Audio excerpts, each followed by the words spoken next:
जय श्री राम दोस्तों, आपका स्वागत है यादव स्टडी पॉइंट में। तो दोस्तों आज हम डिस्कस करने वाले हैं नेक्स्ट टॉपिक, जो किसमें जो प्रजनन का नेक्स्ट टॉपिक है। और टॉपिक का क्या नाम है? उस टॉपिक का नाम है प्रसव, यानी कि पार्चुरेशन। पार्चुरेशन क्या है? गर्भ में पूर्ण विकसित शिशु का माँ के शरीर से बाहर निकलने की प्रक्रिया को प्रसव या जन्म कहते हैं। यह प्रक्रिया संकुचन के कारण होती है। किसके कारण होती है? संकुचन के कारण होती है। प्रसव क्या है? गर्भ में पूर्ण विकसित शिशु का माँ के शरीर से बाहर निकलने की प्रक्रिया को प्रसव कहते हैं या जन्म कहते हैं। यह प्रक्रिया किसके द्वारा होती है? संकुचन के द्वारा होती है। प्रक्रिया संकुचन के द्वारा होती है। संकुचन कहाँ पे होता है? यूट्रस में। यूट्रस में जो होता है संकुचन होता है। ठीक है। मानव प्रजनन तंत्र, ह्यूमन रिप्रोडक्टिव सिस्टम, मानी मानव प्रजनन तंत्र। मानव प्रजनन तंत्र को दो भागों में बांटा गया है, एक नर प्रजनन तंत्र और दूसरा मादा प्रजनन तंत्र। नर प्रजनन तंत्र में क्या क्या होता है? ब्रफड़ होता है, जिसको हम टेस्टिस के नाम से भी जानते हैं। और क्या होता है? शुक्रवाहिनी भी होता है, इसे वेस्ट डिफरेंस के नाम से भी जानते हैं। और प्रोस्टेट ग्रंथि होती है और लिंग्स अर्थात पेनिस होता है, अंडकोश होता है, जिसको हम स्क्रोटम के नाम से जानते हैं। और मादा प्रजनन तंत्र यानी फीमेल रिप्रोडक्टिव सिस्टम, इसमें क्या होता है? इसमें अंडाशय होता है। क्या होता है? अंडाशय, जिसको हम ओवरी के नाम से भी जानते हैं। और अंडवाहिनी यानी फैलोपियन ट्यूब में ही निषेचन की प्रक्रिया संपन्न होती है। फीमेल में निषेचन फैलोपियन ट्यूब में होता है। गर्भाशय यूट्रस भ्रूण का विकास करता है। गर्भाशय ग्रीवा क्या है? इसे कैर्विक्स के नाम से जानते हैं, योनि यानी वेजाइना। अब इसको हम ब्रीफली डिस्कस करने वाले हैं कि हम नर प्रजनन तंत्र यानी मेल रिप्रोडक्टिव सिस्टम से स्टार्ट करेंगे। जो मेल रिप्रोडक्टिव सिस्टम है उसमें का सबसे पहला पार्ट क्या है? वृषण, जिसे टेस्टिस का नाम कहते हैं। यह क्या करता है? यह शुक्राणु का निर्माण करता है। क्या करता है? वृषण शुक्राणु का निर्माण करता है। दूसरा शुक्रवाहिनी, ये क्या करता है? ये शुक्राणु को आगे ले जाती है। ये क्या करती है? मूवमेंट कराती है। किसमें? शुक्राणुओं में। प्रोस्टेट ग्रंथि क्या है? या द्रव स्रावित करती है। प्रोस्टेट ग्रंथि क्या करती है? या लिक्विड को सिक्रेट करती है। लिंग, पेनिस क्या है? संभोग के समय शुक्राणु को बाहर निकालता है। पेनिस के जो यूरेथ्रा है, यूरेथ्रा का माउथ, वहां से जब संभोग का समय होता है तो वहां से शुक्राणु निकलते हैं। तो यही कह रहा है कि संभोग के समय शुक्राणु बाहर निकलते हैं। कहाँ से? पेनिस से। कहाँ से? पेनिस से। अंडकोश क्या है? वृषण को ढककर तापमान नियंत्रित करता है। अंडकोश क्या है? अंडकोश वृषण ह्यूमन बॉडी में वृषण दो पाए जाते हैं, और जो वृषण को ढक कर तापमान नियंत्रित करता है। आप लोगों को एक बात और बता दें, हमारे बॉडी का जो टेम्परेचर है वो 37 डिग्री सेल्सियस है। कितना है? 37 डिग्री सेल्सियस है। और जो हमारे शरीर में ये जो वृषण हैं, ये जब नियंत्रण होते हैं तो हमारी बॉडी के 2 से 3 डिग्री सेल्सियस तापमान से कम पर ही बनते हैं। यानी कि हमारी बॉडी का जो तापमान है वो 47 डिग्री सेल्सियस है। और जो वृषण का जो वृषण बनते हैं, वृषण का जो तापमान है वो 2 से 3 डिग्री सेल्सियस कम होना चाहिए। किससे? ह्यूमन के बॉडी के टेम्परेचर से। ठीक। दूसरी बात क्या है? अब हम बात करने वाले हैं बी, अर्थात मादा प्रजनन तंत्र, फीमेल रिप्रोडक्टिव सिस्टम। इसमें पहला पार्ट क्या होता है? अंडाशय होता है, जिसे हम ओवरी के नाम से कहते हैं। अंडाणु का निर्माण करता है तथा हार्मोन। अंडाशय क्या करता है? अंडाशय अंडाणु का निर्माण करता है तथा हार्मोन्स जैसे एजोस्टेरॉन, प्रोजेस्टेरॉन, ये सेक्स हार्मोन है, इनका सिक्रेट भी करता है। दूसरी बात क्या है? दूसरी बात है अंडवाहिनी, जिसको हम फैलोपियन ट्यूब के नाम से जानते हैं। किसके नाम से जानते हैं? फैलोपियन ट्यूब के नाम से। ये क्या करती है? अंडाणु को गर्भाशय तक ले जाती है तथा निषेचन का स्थल भी यही है। अंडाणु क्या करती है? हाँ, तो अंडवाहिनी क्या होती है? अंडवाहिनी जिसे हम फैलोपियन ट्यूब कहते हैं, अंडाणु को गर्भाशय तक लेके जाती है। अंडाणु को क्या करती है? अंडाणु को गर्भाशय यानी यूट्रस तक लेके जाती है तथा जो निषेचन की प्रक्रिया है वो अंडवाहिनी में ही संपन्न होती है। कहाँ पे होती है? फैलोपियन ट्यूब में होती है। गर्भाशय क्या है? जिसे हम यूट्रस के नाम से कहते हैं। भ्रूण का विकास यही होता है। भ्रूण का विकास कहाँ होता है? भ्रूण का विकास गर्भाशय में होता है। और जो भी हम बात कर रहे थे, ये प्रसव की प्रक्रिया किसके द्वारा संपन्न होती है? कंट्रक्शन के द्वारा होती है। तो कंट्रक्शन किसमें होता है? यूट्रस में ही कंट्रक्शन होता है। चौथा पार्ट क्या है? चौथा पार्ट हमारा गर्भाशय, अर्थात गर्भाशय ग्रीवा, जिसे हम कैर्विक्स के नाम से भी जानते हैं। यह क्या करता है? गर्भाशय का निचला संकरा भाग जो योनि से जुड़ा होता है। गर्भाशय ग्रीवा कहाँ से जुड़ा होता है? मेन इंपॉर्टेंट लाइन जो है ये है कि यह कहाँ से जुड़ा होता है? ये योनि से जुड़ा होता है। कहाँ से जुड़ा होता है? योनि से जुड़ा होता है। अब बात करने वाले हैं कि योनि क्या है। संभोग का अंग तथा शिशु को जन्म का मार्ग। जो संभोग होता है जो संभोग होता है वह कहाँ पे होता है? वह योनि में ही होता है। और शिशु का जो जन्म होता है वो कहाँ से होता है? योनि से ही होता है। अब हम बात करने वाले हैं नेक्स्ट टॉपिक, हार्मोन्स की भूमिका क्या है। जैसे अभी हम ऊंचे हार्मोन्स पढ़े थे, जैसे एस्ट्रोजन, प्रोजेस्टेरॉन और कई सारे हार्मोन्स हैं जो ह्यूमन बॉडी के लिए इंपॉर्टेंट होते हैं और ह्यूमन बॉडी को रेगुलेट करते हैं। और कौन से हार्मोन्स हैं? अब हम बात करने वाले हैं। जैसे हार्मोन टेस्टोस्टेरॉन है, एस्ट्रोजन है, प्रोजेस्टेरॉन है, etc। ये 3 हार्मोन है जिनको हम सेक्स हार्मोन के नाम से भी जानते हैं। टेस्टोस्टेरॉन है, ये कहाँ से निकलता है, अर्थात सीक्रेट होता है ब्रेफर्ड से, और काम क्या है, शुक्राणु को निर्माण तथा पुरुष लक्षणों का विकास करता है। क्या करता है, शुक्राणु का निर्माण करता है तथा पुरुष के लक्षणों का विकास करता है। अर्थात जब कोई व्यक्ति यौन अवस्था में आता है तो उसके शरीर में कुछ बदलाव होते हैं, कुछ डेवलपमेंट होता है। तो जो डेवलपमेंट तथा लक्षणों का विकास होता है वो किसके द्वारा होता है, टेस्टोस्टेरॉन के द्वारा होता है। और टेस्टोस्टेरॉन कहाँ से सीक्रेट होता है, तो टेस्टोस्टेरॉन ब्रेफर्ड से सीक्रेट होता है। कहाँ से सीक्रेट होता है, ब्रेफर्ड से सीक्रेट होता है। और पुरुषों के लक्षणों का विकास कौन करता है, टेस्टोस्टेरॉन, जैसे मूंछ आना, चेस्ट कुछ बड़ा होना, शरीर का हाइट बड़े होना, इसी से ये कुछ लक्षण हैं जो व्यक्ति की यौन अवस्था को बताते हैं। दूसरा हार्मोन क्या है, एस्ट्रोजन। ये कहाँ से निकलता है, ये ओवरी से निकलता है, जिसे हम अंडाशय के नाम से भी जानते हैं। ये क्या करता है, मादा लक्षणों का विकास करता है, अंडाणु निर्माण में सहायक होता है। एस्ट्रोजन क्या करता है, मादा लक्षणों का विकास करता है। जैसे बहुत से डेवलपमेंट होते हैं, विकास होते हैं जो फीमेल में भी होते हैं जब वो यौन अवस्था में आती हैं, तो उनका विकास कौन करता है, एस्ट्रोजन ही करता है। प्रोजेस्टेरॉन क्या है, ये कहाँ से सीक्रेट होता है, ओवरी से, ये भी ओवरी से सीक्रेट होता है। मुख्य कार्य क्या है, गर्भाशय की परत को बनाए रखता है तथा गर्भधारण बनाने में सहायक होता है। क्या करता है, गर्भाशय की परत को बनाए रखता है तथा गर्भधारण बनाए रखने में सहायक होता है। अब हम बात करने वाले हैं प्रजनन की प्रक्रिया के बारे में। किसके बारे में, प्रजनन की प्रक्रिया के बारे में। प्रजनन की प्रक्रिया, मानव में प्रजनन एक जटिल प्रक्रिया है। कैसी प्रक्रिया है, एक जटिल प्रक्रिया है जिसमें नर और मादा दोनों की जनन कोशिकाएं मिलकर युग्मनज, जिसे हम जाइगोट कहते हैं, उसका निर्माण करती हैं, जो आगे चलकर किसमें बदल जाता है, भ्रूण और शिशु का निर्माण करता है। जो आगे चलकर किसका निर्माण करता है, भ्रूण और शिशु का निर्माण करता है। अब ये कुछ टॉपिक जैसे डायग्राम के रूप में व्यक्त किया गया है। सबसे पहले क्या होता है, नर जनन शुक्राणु, जिसे हम शुक्राणु कहते हैं, और मादा जनन शुक्राणु, ये आपस में क्या करते हैं, कम्बिनेशन होता है, अर्थात कंबाइंड होते हैं। क्या होते हैं, आपस में मिलते हैं। आपस में मिलने की प्रक्रिया को क्या कहते हैं, निषेचन। निषेचन अर्थात फर्टिलाइजेशन। क्या कहते हैं, निषेचन या फर्टिलाइजेशन कहते हैं। और जब फर्टिलाइजेशन होता है तो किसका निर्माण होता है, युग्मनज का निर्माण होता है। युग्मनज को हम किस नाम से जानते हैं, उसको हम जाइगोट के नाम से भी जानते हैं। ठीक, फिर जाइगोट के बाद में क्या होता है, जाइगोट के बाद किसका निर्माण होता है, जाइगोट के बाद भ्रूण का निर्माण होता है, और भ्रूण ही शिशु का रूप ले लेता है। भ्रूण कुछ दिनों के बाद या कुछ समय के बाद शिशु का रूप अर्थात बेबी का रूप ले लेता है। शुक्राणु क्या है, शुक्राणु जो है कहाँ से सीक्रेट होता है, शुक्राणु क्या है, शुक्राणु जिसको हम स्पर्म के नाम से भी जानते हैं। शुक्राणु को इंग्लिश में क्या कहते हैं, स्पर्म कहते हैं। ये क्या होते हैं, ये पुरुष जनन कोशिकाएं यानी मेल गैमेट्स हैं जो प्रजनन के लिए आवश्यक होते हैं। जो क्या होते हैं, प्रजनन के लिए आवश्यक होते हैं। इनका निर्माण पुरुष के ब्रेफर्ड यानी टेस्टिस, अभी हम टेस्टिस के बारे में पढ़े थे, वहाँ में होता है। कहाँ होता है, ब्रेफर्ड में होता है। वही अंडाणु, जो ये अंडाणु हैं, मादा जनन कोशिकाएं, इसका निर्माण क्या होता है, जो अंडाणु है, अंडाणु का निर्माण महिलाओं के अंडाशय, जिसको हम ओवरी के नाम से जानते हैं, वहाँ पे होता है। शुक्राणु क्या है, शुक्राणु या पुरुष की प्रजनन कोशिका है जो महिला के अंडाणु को निषेचित करके गर्भधारण में मदद करती है। इसके 3 मुख्य भाग होते हैं। शुक्राणु के कितने भाग होते हैं, शुक्राणु के 3 मुख्य भाग होते हैं। शुक्राणु के कितने भाग होते हैं, शुक्राणु के 3 मुख्य भाग होते हैं।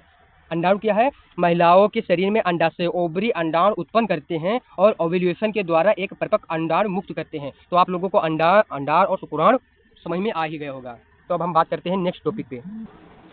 अब हम बात करने वाले हैं नेक्स्ट टॉपिक पे। नेक्स्ट टॉपिक हमारा क्या है, प्रजनन के दौरान होने वाले मुख्य हार्मोन्स, अर्थात हम ये भी कह सकते हैं ऐसे हार्मोन्स जो प्रजनन में इन्वॉल्व होते हैं, जो क्या होते हैं, रिप्रोडक्शन में इन्वॉल्व होते हैं।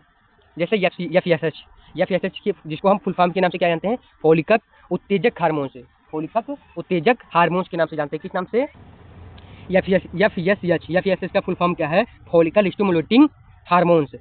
क्या है, फॉलिकल स्टिमुलेटिंग हार्मोन, जिसको हम इंग्लिश में फॉलिकल उत्तेजक हार्मोन्स के नाम से जानते हैं। क्या करता है, अंडाशय में अंडाणु के विकास को प्रोत्साहित करता है। क्या करता है, प्रोत्साहित करता है।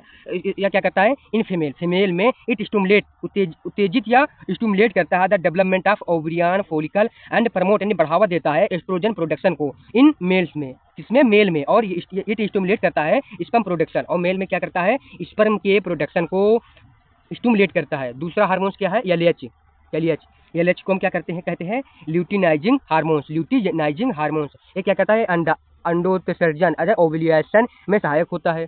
एस्ट्रोजन कौन सा हार्मोन हमारा, एस्ट्रोजन हार्मोन्स क्या है, यह महिलाओं में स्तनों के विकास तथा मासिक धर्म को नियंत्रित करता है। क्या करता है, महिलाओं में स्तनों के विकास तथा मासिक धर्म चक्र को नियंत्रित करता है। दूसरा क्या, प्रोजेस्टेरॉन। अगला हार्मोन हमारा क्या है, प्रोजेस्टेरॉन। यह हार्मोन से प्रोजेस्टेरॉन प्रोजेस्टेरॉन गर्भाशय की भीतरी परत को भ्रूण के आरोपण के लिए तैयार करता है। प्रोजेस्टेरॉन क्या करता है, गर्भाशय की भीतरी परत को, गर्भाशय का जो अंदर की परत है, इनर लेयर है, उसको भ्रूण के आरोपण के लिए तैयार करता है। टेस्टोस्टेरॉन क्या है, पुरुषों में शुक्राणु निर्माण तथा सेकेंडरी सेक्स विशेषताएं विकसित करता है। कौन, टेस्टोस्टेरॉन। महत्वपूर्ण तथ्य क्या है, मानव की जनन आयु लगभग 15 से 49 वर्ष तक होती है। एक बार में लगभग 20 से 25 करोड़ शुक्राणु बनते हैं। मानव का गर्भावधि काल लगभग 280 दिन अर्थात 9 माह होता है।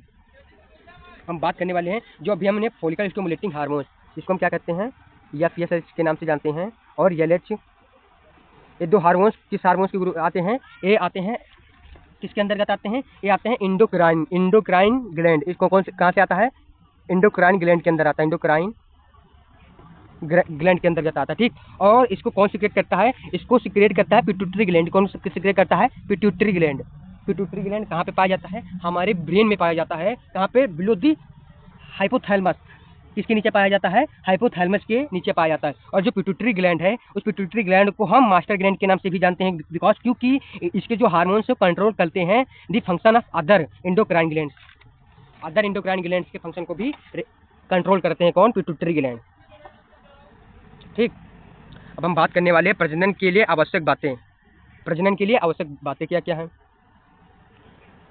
सबसे पहले बात यह है कि पौष्टिक भोजन, स्वच्छता और नियमित व्यायाम करें। क्या करें, पौष्टिक भोजन करें और स्वच्छता और नियमित व्यायाम करें। दूसरी बात क्या, नशे से दूर रहें तथा तनाव मुक्त जीवन जिए। क्या करें, नशे से दूर रहें तथा तनाव मुक्त जीवन जिए। सुरक्षित और नेक्स्ट बात क्या बताई गई है कि सुरक्षित यौन व्यवहार अपनाएं तथा यौन रोगों से बचाव करें। नेक्स्ट बात क्या कही है, किशोर अवस्था में उचित जानकारी प्राप्त करें और जागरूक है। किशोर अवस्था वही अवस्था है जिसको हम यौन अवस्था के नाम से भी कहते हैं, बताए थे अभी। किशोर अवस्था वह अवस्था होती है जिसमें किसी व्यक्ति के या किसी भी मनुष्य के, जो किसी भी मनुष्य में क्या होता है, जो किसी भी मनुष्य में उसका किशोर अवस्था या यौन अवस्था किसे कहते हैं, किशोर अवस्था या यौन अवस्था उसे कहते हैं जब कोई प्राणी जनन करने योग्य हो जाता है, तब इस अवस्था को यौनारंभ क्या कहते हैं, यौनारंभ कहते हैं। इसकी आयु पुरुषों में 13 से 16 वर्ष तक पाई जाती है। इस अवस्था में पुरुषों के लक्षणों यानी कैरेक्टर्स में कुछ महत्वपूर्ण परिवर्तन होते हैं, जिन्हें गौड़ या द्वितीयक लैंगिक लक्षण, सेकेंडरी सेक्सुअल कैरेक्टर्स के नाम से भी जानते हैं। ठीक, नर तथा मादा प्रजनन तंत्र में अंतर क्या, बात करने वाले हैं। नर तथा मादा प्रजनन तंत्र में अंतर क्या है। इसमें ब्रफर, शुक्रवाहिनी, लिंग आदि होते हैं, इसमें नर प्रजनन तंत्र में। और जबकि मादा प्रजनन तंत्र में क्या होता है, इसमें अंडाशय, अंडवाहिनी, गर्भाशय, यौन आदि होते हैं। क्या होते हैं, इसमें अंडाशय होता है, अंडवाहिनी होती है, गर्भाशय होता है, यौन आदि होते हैं। और जबकि नर प्रजनन तंत्र में क्या होता है, ब्रफर होता है, शुक्रवाहिनी होती है और लिंग आदि होते हैं। दूसरी बात क्या है, शुक्राणु, जिसमें पुरुष जनन कोशिका कहते हैं। शुक्राणु पुरुष जनन कोशिका का निर्माण होता है। जबकि महिलाओं में क्या होता है, अंडाणु महिला जनन कोशिकाओं का निर्माण होता है मादा प्रजनन तंत्र में। ठीक, सॉरी, महिलाओं नहीं, मादा जनन तंत्र में, प्रजनन तंत्र में। नेक्स्ट टॉपिक हमारा, नेक्स्ट बात क्या है, इसमें टेस्टोस्टेरॉन का स्राव होता है। जबकि मादा प्रजनन तंत्र में इसमें एस्ट्रोजन और प्रोजेस्टेरॉन हार्मोन्स का स्राव होता है। क्या होता है इसमें एस्ट्रोजन तथा प्रोजेस्टेरॉन हार्मोन्स का स्राव होता है। शुक्राणु और नर प्रजनन तंत्र में क्या होता है, शुक्राणु निर्माण की प्रक्रिया जन्म से मृत्यु तक होती है। शुक्राणु निर्माण की प्रक्रिया जन्म से मृत्यु तक होती है। जबकि मादा प्रजनन तंत्र में क्या होता है, अंडाणु निर्माण की प्रक्रिया किशोरावस्था के बाद बंद हो जाती है। किशोरावस्था लगभग 50 साल तक होती है। महिलाओं